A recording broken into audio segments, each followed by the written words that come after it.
சீரியல்களின் full எபிசோடுகளை Sun டிவியில் ஒளிபரப்பான உடனே எக்ஸ்க்ளூசிவாக சன் நெக்ஸ்டில் மட்டும் ஃப்ரீயா பாருங்கள்.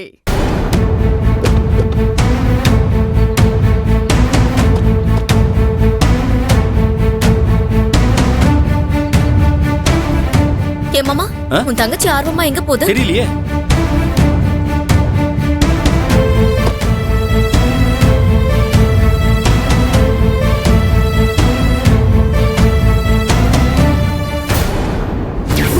அன்னைக்கு நான் வேலைக்கு போகும்போது மரியாதை இல்லாம நான் அடிச்சு அவமானப்படுத்திட்டு வெளியிலயும் அனுப்பி விட்டுட்டு இப்ப மரியாதை பத்தி பேசுறதுக்கு இங்கே வராங்களா? வரட்டும் வரட்டும்,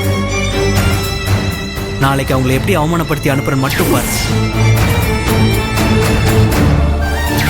வீட்டுக்கு வந்த மருமகளுக்கு அவ ஆசைப்பட்ட மாதிரி பெரிய அளவுல ஃபங்க்ஷன் நடத்திட்டு அதே இடத்துல ரொம்ப சின்ன அளவுல உனக்கு அந்த சடங்கு நடத்தினா அது உனக்கும் நீ வாழற குடும்பத்துக்கும் எவ்வளவு பெரிய அவமானம்.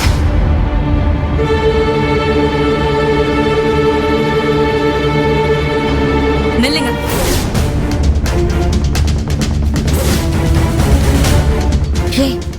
யாருன்னு போய் பாருப்போம். என்னங்க, போதுங்க, அதை சாப்பிட்டது வைங்க, சீக்கிரம் வாங்க. இப்ப எதுக்காக இங்க வந்தீங்க?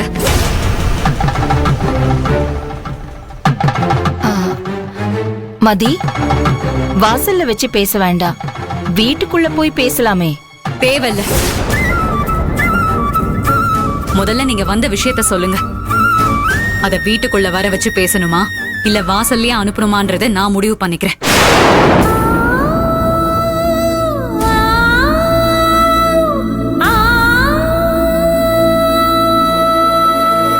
இளமதி,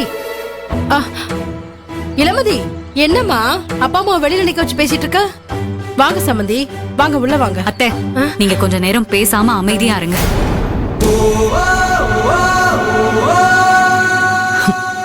சொல்லுங்க, என்ன விஷயமா வந்திருக்கீங்க? இளமதி, அத்தை, இது உங்களுக்கு சம்பந்தம் இல்லாத விஷயம். நீங்க இதுல தலையிடாதீங்க.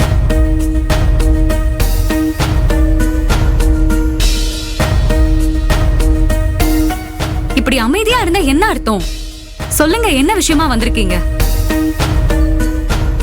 என்ன விஷயமா வந்திருக்கோன்னு தெரியாமலேயே எதுக்கு வாசல்லயே நிக்க வச்சு கேள்வி கேட்டுட்டு இருக்க? பூப்பழ தட்டோட வந்திருக்கீங்க, அதனால நீங்க எதுக்கு வந்திருக்கீங்கன்றது எனக்கு கொஞ்சம் கொஞ்சம் தெரியுது. அத கன்ஃபார்ம் பண்ணிக்க தான் கேக்குறேன். சொல்லுங்க.